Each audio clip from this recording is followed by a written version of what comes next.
नमस्कार, मी अमोल जोशी. बुलेटिनमध्ये तुम्हा सगळ्यांचं स्वागत. दिवसभरातल्या महत्त्वाच्या घडामोडींचा धावता आढावा घेऊया महाराष्ट्र सुपरफास्टमध्ये.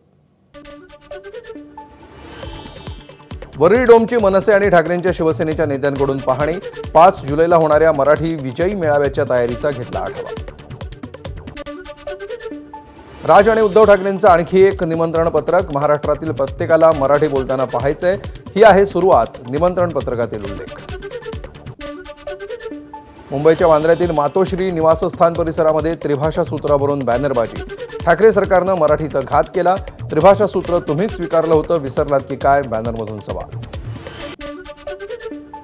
मुंबईच्या सीएसएमटी परिसरामध्ये उद्धव ठाकरेंविरोधात बॅनर.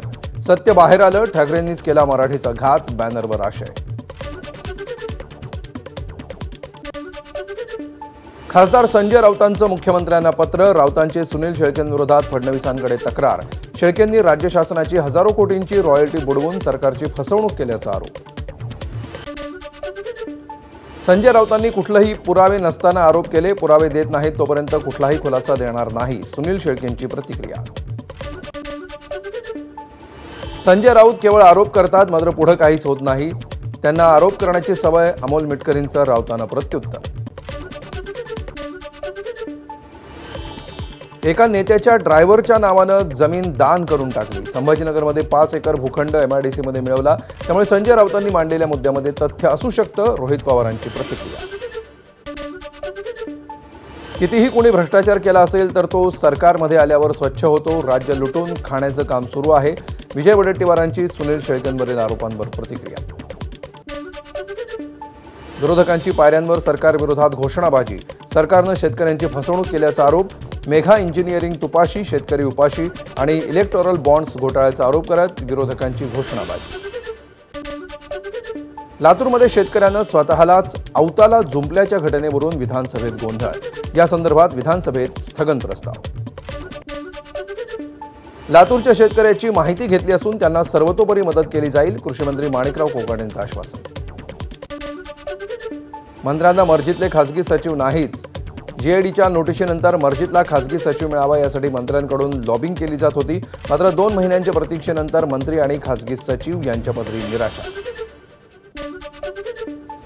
शक्तीपीठ महामार्गाविरोधात आंदोलन केल्यामुळे राजू शेट्टींसह 400 जणांवर गुन्हे दाखल. बंदी आदेश असताना जमाव एकत्र करून महामार्ग रोखल्याचा आरोप. शक्तीपीठ महामार्गाला विरोध करण्यासाठी राष्ट्रीय महामार्ग रोखल्यामुळे खासदार विशाल पाटलांसह 50 जणांवर गुन्हा दाखल. जिल्हाधिकाऱ्यांच्या बंदी आदेशाचं उल्लंघन केल्याचा ठपका. कोकणासह घाट माथ्यावर पुढील 4 ते 5 दिवस मुसळधार पावसाचा अंदाज. तसंच विदर्भातही पावसाचा हवामान विभागाचा इशारा. राज्यामध्ये 8,213 गावांमध्ये शाळाच नसल्याचं धक्कादायक वास्तव समोर. 1,650 गावांमध्ये प्राथमिक तर 6,563 गावांमध्ये उच्च प्राथमिक शाळा नाहीत. हजारो शाळांना वीज, पाणी आणि शौचालयांचीही सुविधा नसल्याचं समोर. मुंबईतील 11,599 घरांची जूनमध्ये विक्री. घरांच्या विक्रीतून मुद्रांक शुल्क वसुलीच्या माध्यमातून राज्य सरकारला 1,035 कोटी रुपये महसूल. मुंबईतील घरांच्या विक्रीमध्ये तिमाहीत 25% घट झाल्याचं एका अहवालातून निदर्शनास. मुंबईतील कर्नाक पुलाचं बांधकाम पूर्ण होऊनही सुरू न केल्यामुळे ठाकरेंची शिवसेना आणि मनसे आक्रमक. कर्नाक पूल सुरू करण्यासाठी दोन्ही पक्षांचं एकत्रित आंदोलन. मुंब्रा रेल्वे अपघातावर जितेंद्र आव्हाडांचा मोठा आरोप. मुंब्रा अपघात रेल्वेचे डबे एकमेकांवर घासूनच झाला. डबे घासले कसे ते रेल्वे सांगतच नाहीये. रेल्वे प्रवाशांशी बोलूनच आम्ही निष्कर्षावर आलो, जितेंद्र आव्हाडांचं वक्तव्य. सीएसएमटी पनवेल लोकलमध्ये अवघ्या 15 दिवसांच्या बाळाला सोडून आई फरार. लोकलमधील 2 तरुणींना मदतीच्या बहाण्यानं बाळ सोपवून महिला सीवूड स्थानकावर उतरून पळून गेली. सीसीटीव्हीच्या आधारे फरार महिलेचा शोध सुरू. ठाण्यामध्ये 2 दिवस आधी ग्राहक आणि दुकानदारांमध्ये मारहाण. ग्राहकानं दुकानदाराची ठाकरे सेनेसमोर केली कान उघडणी. त्यानंतर ठाकरे सेनेनं दुकानदाराला ग्राहकाची माफी मागायला लावली. नालासोपारा बांधकाम व्यावसायिक आत्महत्या प्रकरण. जयप्रकाश चौहान यांचा मानसिक छळ केल्याप्रकरणी 2 पोलीस आणि एका दलालावर गुन्हा दाखल. महिलेचं वेषांतर करून मोबाईल शॉपवर डल्ला. चोरीची घटना सीसीटीव्ही कॅमेऱ्यात कैद. बोईसर पोलीस ठाण्यामध्ये गुन्हा दाखल. राजू शेट्टींचे साथीदार सावकार मादनाईक यांचा आज भाजपात प्रवेश। कोल्हापूरच्या शिरोळमध्ये मादनाईकांची मोठी ताकद। भाजप प्रदेशाध्यक्ष रवींद्र चव्हाण, मंत्री चंद्रकांत दादा पाटलांच्या उपस्थितीमध्ये पक्षप्रवेश सोहळा। पुण्यातील कुंडमळा पूल दुर्घटनेचा विषय विधान परिषदेमध्ये त्रिसदस्यीय समितीचा अहवाल 15 दिवसात आल्यानंतर दोषींवर कठोर कारवाई होईल। सार्वजनिक बांधकाम मंत्री शिवेंद्रराजे भोसले यांचं आश्वासन। कोल्हापुरातील पंचगंगा नदी दुसऱ्यांदा पात्राबाहेर। पंचगंगा नदी 31 फुटांवरून वाहतीये। कोल्हापूर जिल्ह्यातील 33 बंधारे पाण्याखाली। सकाळी 6 वाजल्यापासून पंचगंगा नदीची पाणी पातळी स्थिर। साताऱ्यातील वांग मराठवाडी धरणाच्या सांडव्यावरून विसर्ग सुरू।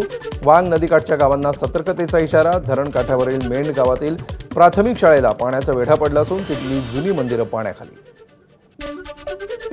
साताऱ्यातील पुसेगाव फलटण मार्गावरील वेटण ओढ्यावर पूल नाही। काटेवाडी शिवारातील शेतकऱ्यांना मोठ्या अडचणी। पाणी अडथळ्यामुळे यंत्र किंवा बैलांच्या मदतीने शेती करणं अशक्य, त्यामुळे साकव पूल तरी बांधावा, शेतकऱ्यांची मागणी। कोयना धरणाच्या पाणी पातळीत वाढ। कोयना धरण पायथा विद्युतगृहाचं 1 युनिट सुरू असून त्याद्वारे 1050 क्युसेकनं पाण्याचा विसर्ग सुरू। पीएमपीएल बसवर झाड कोसळलं। बसमध्ये 70 प्रवासी होते। सुदैवानं जीवितहानी नाही।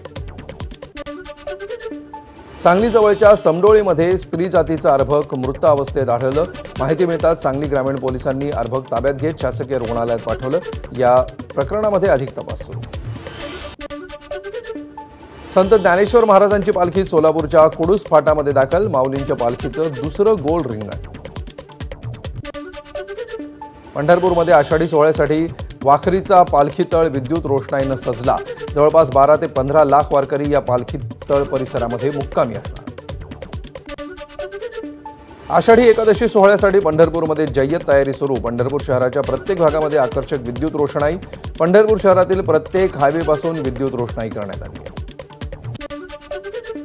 यंदा दर्शन रांग गोपाळपूरमध्ये असूनही फक्त 4 ते 5 तासामध्ये होतंय विठुरायाच्या चरणांचं दर्शन। पालकमंत्री जयकुमार गोरेंनी घेतलेल्या व्हीआयपी दर्शनात बंदच्या निर्णयानंतर भाविकांमध्ये आनंदाचं वातावरण। उपमुख्यमंत्री शिंदे उद्या पंढरपूर दौरा करणार। पंढरपूरमधील सेवा सुविधांचा घेणार आढावा।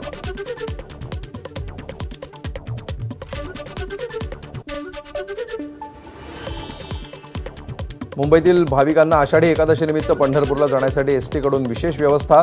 पंढरपूरसाठी 130 जादा बस, त्यापैकी 30 जूनपर्यंत 62 गाड्यांचं आरक्षण पूर्ण, तर पंढरपूरहून येणाऱ्या 78 गाड्यांचं आरक्षण पूर्ण। संभाजीनगरच्या चिंचवडगावमधील महिला कीर्तनकार हत्या प्रकरणी 2 परप्रांतीय आरोपींना अटक। एकाला वैजापूर तालुक्यातून आणि दुसऱ्या आरोपीला मध्य प्रदेशातून अटक। चोरीच्या उद्देशानं महिला कीर्तनकाराची हत्या।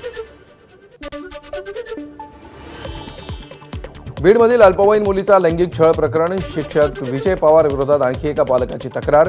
2 वर्षांपूर्वी छळ झालेल्या मुलीच्या पालकांची तक्रार।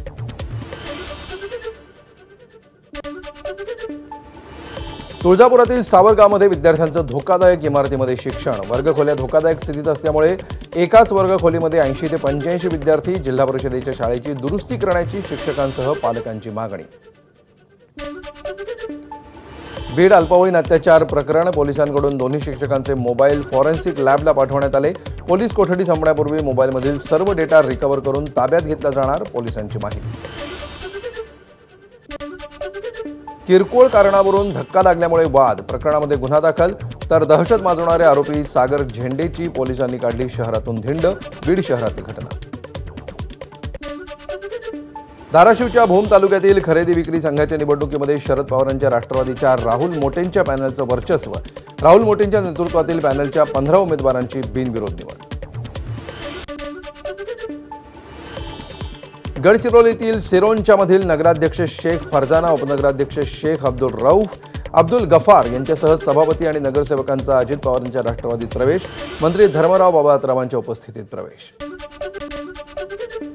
अकोल्यामध्ये बनावट बियाण्यांच्या माध्यमातून शेतकऱ्यांची फसवणूक। पातूर तालुक्यातल्या अंबाशीमध्ये एका शेतकरी दाम्पत्यावर दुबार पेरणीचं संकट। नागपूरच्या काटोलचा संत्रा प्रक्रिया कारखान्याचा मार्ग मोकळा। कारखाना परत एमआयडीसीला हस्तांतरित करण्याचा उच्च न्यायालयाचा निर्णय। सलील देशमुखांच्या न्यायालयीन लढाईला यश। घरात झोपलेल्या 5 वर्षीय मुलीवर लैंगिक अत्याचार करणाऱ्या नराधमाचा प्रयत्न फसला। बाजूला झोपलेल्या आजीला जाग आल्यामुळे नराधमाचा पळ। मात्र सीसीटीव्हीच्या आधारे अटक केल्यानंतर असाच एका मुलीचा छळ केल्याची आरोपीची कबुली। गोंदियामध्ये पत्नीची पतीला मारहाण, डोक्याला गंभीर दुखापत झाल्यामुळे पतीचा जागीच मृत्यू। पती दारू पिऊन येत असल्यामुळे केली मारहाण। पत्नी विरोधात सालेकसा पोलिसांमध्ये गुन्हा दाखल। वर्गशिक्षक रागावल्याच्या कारणावरून 10वीच्या विद्यार्थ्यांची सुसाईड नोट लिहित आत्महत्या। बुलढाण्याच्या नांदुऱ्यातील वसाडी गावातील धक्कादायक प्रकार। आत्महत्येला प्रवृत्त केल्याच्या कारणावरून शिक्षकांना अटक। नागपूरमध्ये 837 स्कूल बस, स्कूल व्हॅन अवैध परवान्यावर धावत असल्याची माहिती समोर। तर सर्व नियमांचं पालन करून आम्ही व्हॅन चालवतो। 15,000 खर्च करून नवीन 16 डिजिटचे स्पीड गव्हर्नर युनिट का लावायचं, चालकांचा प्रश्न। गडचिरोलीच्या भामरागड तालुक्यामध्ये वाहणाऱ्या पलकोटा नदीनं धोक्याची पातळी ओलांडली। पलकोटा नदीच्या पुलाला पाणी लागल्यामुळे भामरागडमधील गावांचा संपर्क तुटण्याची शक्यता। प्रशासनाकडून नागरिकांना सतर्क द्यायचा इशारा।